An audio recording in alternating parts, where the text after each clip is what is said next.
Matthew Cashion here, Cashion Fishing Rods, and I am with Cashion crew member Cory Dreyer, and we are here today to introduce the brand new Cashion Kayak series. The Cashion CK series is here.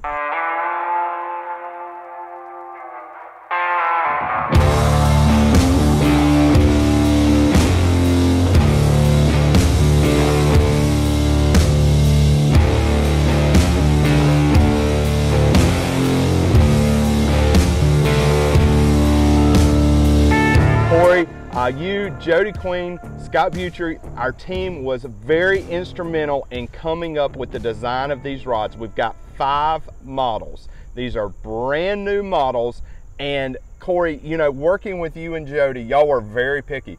Y'all are difficult to work for, man. It's our job. We want to make sure the rod is right. It's 100% for everybody out there, and you know, get the techniques dialed in 100%.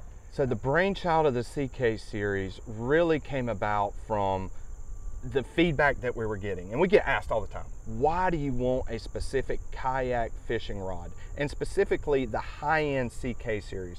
Cory, can you kind of speak a little bit to what the brainchild was behind developing the CK series? Absolutely. So as kayak fishing continues to grow and explode, tournament anglers, more serious anglers really needed a specific series of rods at a higher quality level, so to speak. So we decided to come up with a specific line of rods that was designed around kayak fishing, shorter handles, different features on the rod that is specific to us and makes our job a lot easier. So that's what was missing in the market, and I think we hit it on the head. Absolutely. So guys, the details matter so much. So Cory, I want to get into each specific model, hit the highlights on it, and then talk about some of the details that make a kayak specific rod, okay? So guys, we've got 5 rods in the CK series. All right, starting out, we're gonna start out with the one that took the longest, all right? I got more feedback from Jody and Cory on this specific rod that we're calling the Chattergrass rod. Guys, this was an incredibly hard blank to design. All right, because they were so specific in the action as far as the power that was needed and the amount of tip. It is a tricky combination. This is like no other blank we have designed at all. 7'4" Chattergrass rod. Talk to me a little bit about the need for this rod. So this rod is really out on the market. There's really not a lot out there that is designed around fishing grass with a chatterbait. So this rod has a lot of backbone, a really fast tip on it, and it's made to load up as you're reeling that chatterbait, or bladed jig through the grass and it gets hung up. You can kind of crank down on the reel, and the rod will load up and pop your bait loose and trigger a reaction strike. So this rod is very specific. It's more for heavy cover and heavy grass and things like that. So I think we knocked it out of the park on this one. Dude, I love it. And I really appreciated the feedback from you and Jody, right? Because it took a while to get it dialed in, and that didn't frustrate me at all, because it's more about getting it right. That's ultimately Absolutely. what we care about. It's absolutely what we care about.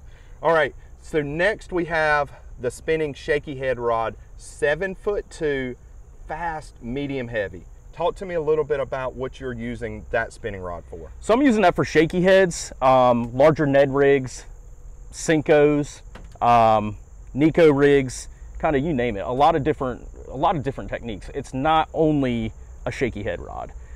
It excels very well at shaky head fishing, but it kind of does a lot of different things. On this specific rod, we also did a little bit of different things for kayak anglers. We put the hook keeper up top, so that when we have our rods and our rod holders, your bait is not getting knocked off. It's a little different than the Icon series, but yeah, it's kind of an all-around rod, but it is designed for shaky head fishing. All right, next in the lineup is one that I know that you can see the smile on his face, yeah. Right? It's the Worming rod, and I'm gonna just turn it over to you, because that is your deal. Like you are, that's your baby right there. Yeah, so 7'3" medium heavy. This rod is my baby. I really pushed for us to have a counterbalanced butt. So we added a weight into the butt section of the rod. So what that does is that actually keeps your rod tip up. So you're not having to lift that rod while you're out on the water. You know, it's less fatigue. You can feel those bites and you're always ready for that hook set. So this is one of my favorite rods. I'm a big plastics fisherman. I've put this thing through the test. I've caught a couple hundred fish on it and it is awesome. Super sensitive, and by far this is one of my favorite rods. So it's going to be one of the probably more versatile. Yes. What are some of the baits that you're throwing with it? So I'm throwing Texas rigs. I can Carolina rig. I can flip. I can do all kinds of things with different plastic baits. Very good. Yep. All right, next is the cranking rod. 7'3" mod fast, really good parabolic action. Like it loads all the way throughout the blank. It's got a medium heavy backbone. What are some of the applications that you're using with the cranking rod? So with that rod, I'm using a lot of different square bills, shallow running crankbaits up to like a DT6. The DT7s I've run on that as well, and it's just an all-around really good cranking rod. It's not designed for really heavy crankbaits, but your square bills up to DT6, DT8s, you know, that range. Next in the series is the meat stick. 7'6" flipping rod. All right, fast, medium heavy. Now it has the backbone, right? But the medium heavy is what we went with to have a little bit of tip right there. A little bit of tip Right. on the end. Tell me what type of application you're using that for. So I'm flipping around some heavy cover, lay downs, things like that, using up to an ounce punching weight. It's kind of a really versatile rod. I've used it with, you know, Whopper Plopper 130s, you know, some heavier baits. It's got enough tip on it that you can actually cast that bait pretty well. So it's it's pretty versatile rod. It's not just a flipping rod. But you know, overall I've been fishing with it, you know, throwing a 3/4 ounce weight, flipping around trees, docks, and things like that. So it's been great. Fluorocarbon, braid, you'll mix it up? Yep, I mix it up between braid, depending on what I'm fishing. So, you know, if I'm fishing grass and things like that, I'll switch over to braid, you know, really heavy cover. Otherwise, I'm using, you know, 17, 20-pound fluorocarbon.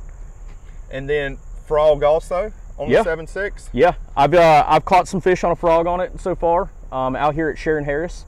So was able to do that, hollow belly. So it kind of, like I said, it's kind of a do all rod. It's not just specific to flipping. Very good. So, you know, guys, you hear kind of the macro scale, like what each rod is designed for, okay? The details matter. So at Cashion, we started with a brand new pre-preg to design the CK series. What was so important about that pre-preg, and it took us forever to get this material nailed down, is we had to have the sensitivity. You had to have the carbon fiber structure. You had to have the high modulus epoxies that go into it so you get the performance and you get the sensitivity of the rod.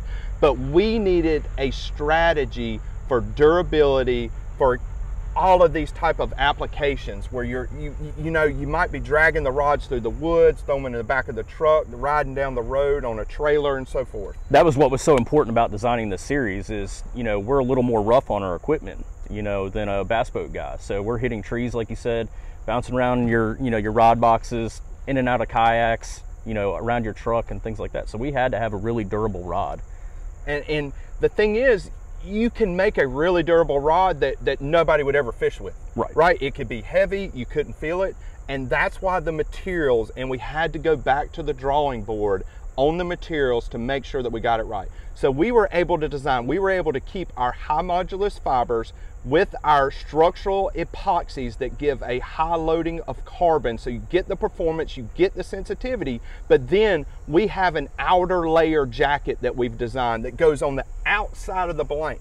So your impact, you know, if you're going down and you hit it on a tree, something like that, that's what's absorbing the impact, is that jacket that goes around the outside of the blank, and how we design that material to absorb those impacts, dissipate those impacts so that it's not affecting the actual carbon fiber, because that's where you can get failure from. So we are so excited at Cashion Rods to release the CK series, the Cashion Kayak series, for high-end kayak fishermen. And this rod series was designed with the details that matter, the sensitivity, the durability, and the performance and lightweight that serious kayak fishermen demand. and it might be kayak tournament angler, or it might be just kayak guy who enjoys nice stuff, who loves kayak fishing and what it provides, where you can get into areas that fish that nobody else can. Right. And that speaks to the versatility of the series too. Cory, can you just speak a little bit about the versatility? Yeah, so we have 5 technique specific rods, but they're so versatile. You could buy, you know, the whole series and kind of cover the whole gamut. So you can use all different kinds of baits on there. That's what makes this series so special. But it is designed, you know, each rod is designed for a specific bait, but you can go further from that. So it's great. So guys, check out the Cashion Kayak series, made in America, made in Sanford, North Carolina, by the best blank builders and rod builders on the planet.